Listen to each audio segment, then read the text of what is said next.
नमस्कार, आप देख रहे हैं न्यूज़ वन इंडिया और मैं हूं आपके साथ अर्चना गुप्ता। बुलेटिन की शुरुआत कर लेते हैं बड़ी खबर के साथ, जो कि लखनऊ से है। अकबर नगर अतिक्रमण पर कार्रवाई लगातार जारी है। आज अकबर नगर प्रथम में होगी ये कार्रवाई। अब तक 330 से ज्यादा अवैध मकान ध्वस्त किए गए हैं।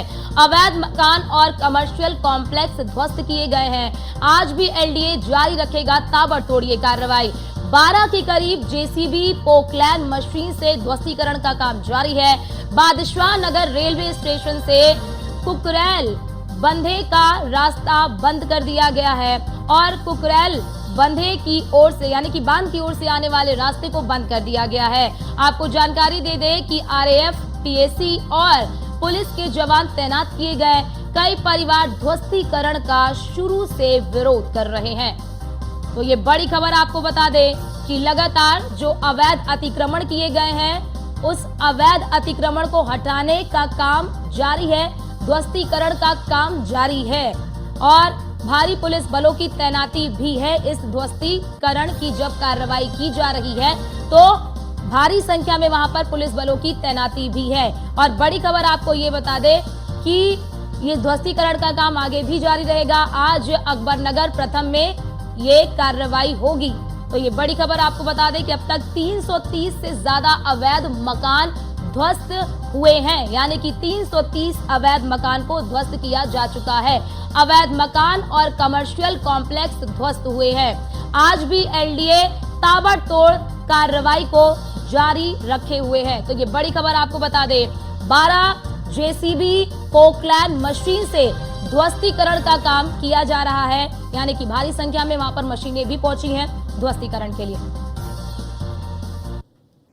और हमारे साथ हमारे संवाददाता नीलेश चौहान लाइव जुड़ चुके हैं। नीलेश, ध्वस्तीकरण का काम कितना पहुंच चुका है और क्योंकि परिवार विरोध कर रहे हैं तो क्या उन्हें पहले से सूचित नहीं किया गया था? देखिए, बिल्कुल अगर हम अकबर नगर फेज़ 1 की बात करें तो लगातार जो ध्वस्तीकरण की कार्रवाई है वो अभी तक चल रही है। आज अगर हम अभियान की बात करें तो अभियान का चौथा दिन है, जहां पर लखनऊ विकास प्राधिकरण के जो बुलडोजर हैं वो गरज रहे हैं और 320 से ज़्यादा मकान जो है अभी तक ध्वस्त कर दिए गए हैं, उनको जमींदोज कर दिया गया है। ये जो तस्वीरें आप देख रहे हैं, एक समय यहाँ पर बड़े पैमाने पर मकानों की संख्या हुआ करती थी, दुकानों की संख्या हुआ करती थी, लेकिन अगर इस समय की बात करें तो आप देख सकते हैं दूर दूर तक सिर्फ और सिर्फ टूटे हुए मकानों का मलबा ही आपको दिखाई देगा। हालांकि आपको जो 2 सफ़ेद कलर की बिल्डिंग दिखाई दे रही हैं, ये 2 मस्जिदें हैं और इसके ठीक अपने सहयोगी अमित साहनी से कहूँगा कि वो अगर तस्वीरें दिखा सकते हैं तो दिखाएं। ये जो इधर आपको दिखाई दे रहा है ये मदरसा है। कहीं ना कहीं लखनऊ विकास प्राधिकरण की कार्रवाई हो रही है, इक्का दुक्का लोगों ने विरोध भी किया है, लेकिन लोगों का भी ये सवाल है कि जिस समय उनको यहाँ पर स्थापित किया गया, यहाँ पर उनको रहने की व्यवस्थाएं दी गई, उस समय की सरकारों ने क्या किया, तत्कालीन मुख्यमंत्री ने उनको यहाँ पर क्यों बसने दिया। उसके अलावा जो जिम्मेदार अधिकारी थे, चाहे वो लखनऊ विकास प्राधिकरण के अधिकारी हों, नगर निगम लखनऊ के अधिकारी हों, बिजली विभाग के अधिकारी हों, जलकल विभाग के अधिकारी हों, इन्होंने इनको पानी का कनेक्शन क्यों दिया और लाइट का कनेक्शन क्यों दिया, लगातार हाउस टैक्स की जो वसूली थी वो क्यों की जा रही थी अगर इनके मकान अवैध थे। इनका कहना है कि अवैध थे मकान, सरकार और कोर्ट के निर्देश के बाद इनको तोड़ा जा रहा है। तो ऐसे में उन अधिकारियों के ऊपर, तत्कालीन मुख्यमंत्री के ऊपर भी कार्रवाई होनी चाहिए। जिस तरीके से इनके मकानों को जमींदोज किया गया है, कहीं ना कहीं अगर वो चाहते उस समय इनको यहाँ पर ना बसने दिया गया होता तो जाहिर सी बात है कि इनकी गाड़ी कमाई का जो पैसा इन्होंने अपने सपनों के आशियाने को बनाने में लगाया था वो आज सुरक्षित होता। तो तस्वीरें आप देख सकते हैं कि पूरा इलाका जो है मलबे में तब्दील हो चुका है।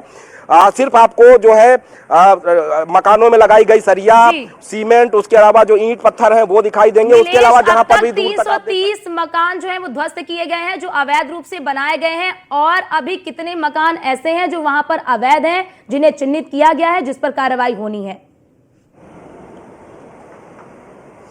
देखिए, सीधी तस्वीरें हम आपको दिखा रहे हैं। ये अकबर नगर का फेज़ 1 है, जहां पर अभी तक करीब 320 से ज्यादा मकान और झोपड़ियां तोड़ी गई हैं। उसके अलावा पूरा इलाका देख सकते हैं, जो आपको ओवरब्रिज दिख रहा है, ओवरब्रिज के नीचे ठीक कुकरेल नदी है जो नाले में तब्दील हो चुकी है। कहा जा रहा है कि उसी की जमीन पर अतिक्रमण किया गया। अपने सहयोगी अमित साहनी से कहूंगा कि फेज़ 2 की तस्वीरें वो दिखाएं जो अभी जमींदोज होना बाकी है, जहां पर आप देख सकते हैं कि पूरी तरीके से जो दुकानें थे, शोरूम थे, उनको खाली कर दिया गया है।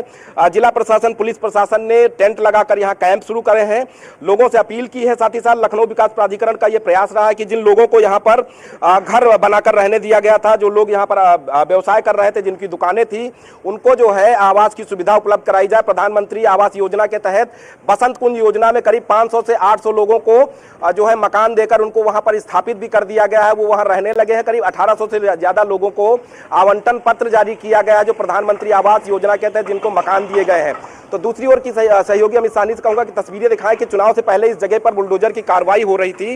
हालांकि चुनाव में आचार संहिता लागू होने के बाद बुलडोजर की कार्रवाई को रोका गया था और ये लगातार आप देख सकते हैं कि करीब 1500 से 1800 मकान अभी भी बचे हुए हैं जिनके ऊपर ध्वस्तीकरण की कार्रवाई होनी है। लगातार लखनऊ विकास प्राधिकरण के बीसी इंद्रमणि त्रिपाठी भी लगातार लोगों से अपील कर रहे हैं कि वो अपने घरों को खाली कर दें, घरों का जो सामान है उनको पहुंचाने में प्रशासन मदद करेगा। हालांकि उत्तर प्रदेश में इतनी बड़ी कार्रवाई हो रही है और हैरानी वाली बात यह है, जनता भी ये जानना चाहती है कि जब इतने बड़े पैमाने पर अवैध निर्माण हो रहा था उस समय के लखनऊ विकास प्राधिकरण, नगर निगम लखनऊ, बिजली विभाग, जलकर विभाग, साथ ही साथ जिला प्रशासन कौन से ऐसे अधिकारी थे जिनके सह पर यहाँ पर इतने बड़े पैमाने पर अवैध निर्माण हो गया और आज जब उस निर्माण को ध्वस्त किया जा रहा है तो क्या उन अधिकारियों के ऊपर भी कोई कार्रवाई होगी, उनके ऊपर भी कोई जांच बैठाई जाएगी जिनके शासन सत्ता के समय यहाँ पर बड़े पैमाने पर अवैध निर्माण हुए। ये जनता अकबर नगर की जानना चाहती है कि अगर वो कसूरवार है तो कसूरवार वो अधिकारी भी हैं जो यहाँ पर अवैध बिल्कुल नीलेश, यही तो सबसे बड़ा सवाल है कि जब यहाँ पर अवैध अतिक्रमण होते हैं, यहाँ पर प्रशासन की पूरी संलिप्तता होती है, उनकी संलिप्तता में यहाँ पर निर्माण होता है, तमाम उन्हें कनेक्शन दिए जाते हैं और अंततः लास्ट में आप देखते हैं कि किस तरह से लोगों को भारी नुकसान का सामना करना पड़ता है।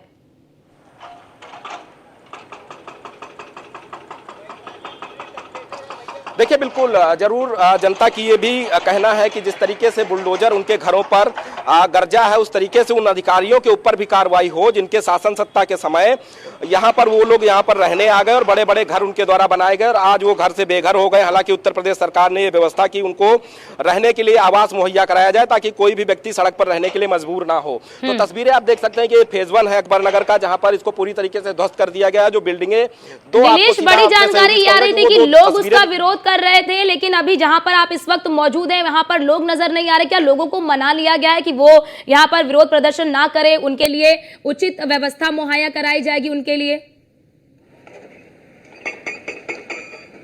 देखिए बिल्कुल जो लोग विरोध कर रहे थे उनका विरोध था कि शासन उनको समय कुछ और दे ताकि वो अपने घरों से जो उनका सामान है वो निकाल सकें। हालांकि बुलडोजर जब उनके घरों के पास पहुंचा तो लोग जो है परेशान हो गए और उन्होंने विरोध शुरू किया। लखनऊ विकास प्राधिकरण और जिला प्रशासन की संयुक्त टीमों ने जब उनसे वार्ता की और उनकी समस्या का निदान निकाला, उसके बाद लोगों ने अपने अपने मकानों को खाली कर दिया। और जो तस्वीरें आपको सामने दिखाई दे रही हैं ये 2 मस्जिदें हैं, इनको भी जमींदोज किया जाएगा। हालांकि अभी पूरा जो मकान है उनको गिरा दिया गया और इन मस्जिदों के ऊपर भी कार्रवाई होगी। अगर हम पूरे दोनों फेज की कार्रवाई की बात करें तो करीब 3 मस्जिदें हैं, 2 मदरसे हैं, उसके अलावा 3 मंदिर हैं जो इस कार्रवाई के जद में आएंगे। कहीं ना कहीं स्थानीय लोग लगातार ये प्रयास कर रहे थे कि उनके घरों को, आसियानों को बचाया जाए। सुप्रीम कोर्ट और हाई कोर्ट का रुख किया गया और हाई कोर्ट ने भी मना कर दिया कि जो कार्रवाई है वो सही है, उचित है और उस कार्रवाई को होना चाहिए क्योंकि ये कुकरेल नदी की जमीन बताई जा रही है जहां पर अवैध निर्माण हुआ था। लेकिन जनता ये भी कह रही है कि अगर उनके घर अवैध थे तो उन अवैध घरों को बनवाने के समय जिन अधिकारी की मेहरबानी रही, जिन्होंने बिजली का नीलेश, प्रशासन की संलिप्तता तो इसमें है ही, लेकिन जरा ये भी जानकारी साझा करिए नीलेश कि ध्वस्तीकरण से कितने दिन पहले लोगों को नोटिस दिया गया कि वो अपना घर जो है वो खाली कर दे? देखिए अकबर नगर इलाके की अगर हम बात करें तो पिछले 6 से 8 माह का समय हो गया है जब से नोटिस का काम इस इलाके में चल रहा था। हालांकि आचार संहिता लागू होने के पहले कुछ घरों को, कुछ दुकानों को खाली कराया गया जहां पर बुलडोजर चलाए गए।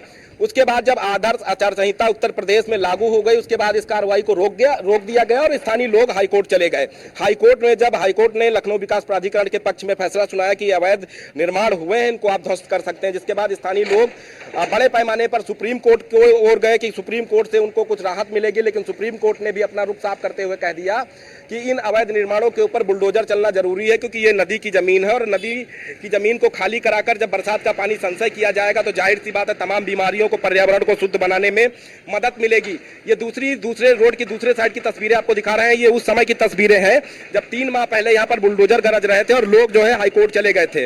उसके बाद कार्रवाई को रोका गया था और अब एक बार फिर से देख सकते हैं कि इन मकानों को चिन्हित किया गया है, दुकानें चिन्हित हैं, इनके ऊपर भी बुलडोजर की कार्रवाई होगी। हालांकि पहले ध्वस्तीकरण की कार्रवाई में फेज 1 को चिन्हित किया गया था कि फेज 1 को पूरी तरीके से ध्वस्त किया जाए जो अवैध निर्माण बने। उसके बाद सेकंड फेज में जो बुलडोजर है वो गरजेंगे। करीब 2 दर्जन से ज्यादा पोकलैंड पोकलैंड और बुलडोजरों को यहाँ पर बुलाया गया और ये भी निकलकर सामने आ रहा है कि भीषण गर्मी के कारण इस समय की अगर हम बात करें तो यहाँ का टेम्परेचर जो है 45 से 46 डिग्री है। उसके बावजूद जो है जो काम है वो लगातार जारी है। ये बड़ी बड़ी जो जेसीबी मशीनें हैं, पोकलैंड मशीनें हैं, वो भीषण गर्मी के कारण गर्म हो जा रही हैं, जिसके कारण ये खराब भी हो रही हैं। इनको रिपेयर कराने में लाखों रुपए का खर्चा आता है। उसके अलावा कई दिनों का समय लग जाता है। इसलिए आसपास के जिलों से भी संपर्क करके जो जेसीबी हैं, पोकलैंड मशीनें हैं, उनको मंगाने का काम जिला प्रशासन और लखनऊ विकास प्राधिकरण की तरफ से किया जा रहा है ताकि जो ध्वस्तीकरण की कार्रवाई है उसमें रुकावट ना हो। ये आप देख सकते हैं कि जामिया फातिमा तो जहरा लिब्रेन का जो मदरसा है उसका ये गेट है, अंदर जाके मदरसा है। आप दाहिनी ओर देख सकते हैं कि वो मदरसा है, उसके ऊपर भी ध्वस्तीकरण की कार्रवाई अभी बाकी है क्योंकि लोगों ने विरोध किया था कि इनको ना गिराया जाए। हालांकि लखनऊ विकास प्राधिकरण की जो कार्रवाई है उसकी जद में ये चाहे मदरसा हो, मंदिर हो या फिर मस्जिद हो, उन सभी को शामिल किया गया और इन सबको भी ध्वस्त किया जाएगा। फिलहाल लोगों के विरोध के चलते अभी इस गेट को नहीं तोड़ा गया है। नीलेश, बड़ा सवाल ये भी उठता है कि अकबर नगर की तरह ही कई और ऐसे इलाके होंगे जहां पर इस तरह से अवैध अतिक्रमण करके लोग रह रहे हैं, तो क्या ये अतिक्रमण की कार्रवाई आगे भी जारी रहेगी? देखिए, बिल्कुल अगर हम लखनऊ की बात करें तो लखनऊ में बड़े पैमाने पर जो बड़े नाले हैं, खासतौर पर शहर का जो गंदा पानी, सीवर का पानी होता है, उनको बाहर शहर के निकालने के लिए जो नाले बनाए गए हैं, उन नालों के आसपास अब तमाम हजारों की तादाद में जो लोग हैं उन्होंने झुग्गी झोपड़ियां डाल ली हैं और कौन लोग हैं उन झुग्गी झोपड़ियों में रहने वाले, इसकी जानकारी शासन प्रशासन को नहीं है। अगर उन झुग्गी झोपड़ियों को समय रहते उन नालों के किनारे से नहीं हटाया गया तो जाहिर सी बात है कि उन नालों के किनारे भी अकबर नगर जैसा अवैध अतिक्रमण करके बड़े बड़े आलीशान घर बना लिए जाएंगे। फिर शासन और प्रशासन के लिए बड़ी चुनौती बन जाएंगे। हाईकोर्ट और सुप्रीम कोर्ट का दौर शुरू होगा। अगर उनको समय रहते वहां से खाली कराया जाए तो जाहिर सी बात है कि अकबर नगर स्थितियां जैसी अकबर नगर में स्थितियां बनी है कि 2000 के करीब मकानों को ध्वस्तीकरण की जो नोटिसें हैं वो चस्पा हो गई। हाईकोर्ट, सुप्रीम कोर्ट ने भी कह दिया कि इनको ध्वस्त कर दिया जाए ताकि जमीन जो नदी की कब्जा की गई थी उसको खाली कराया जा सके।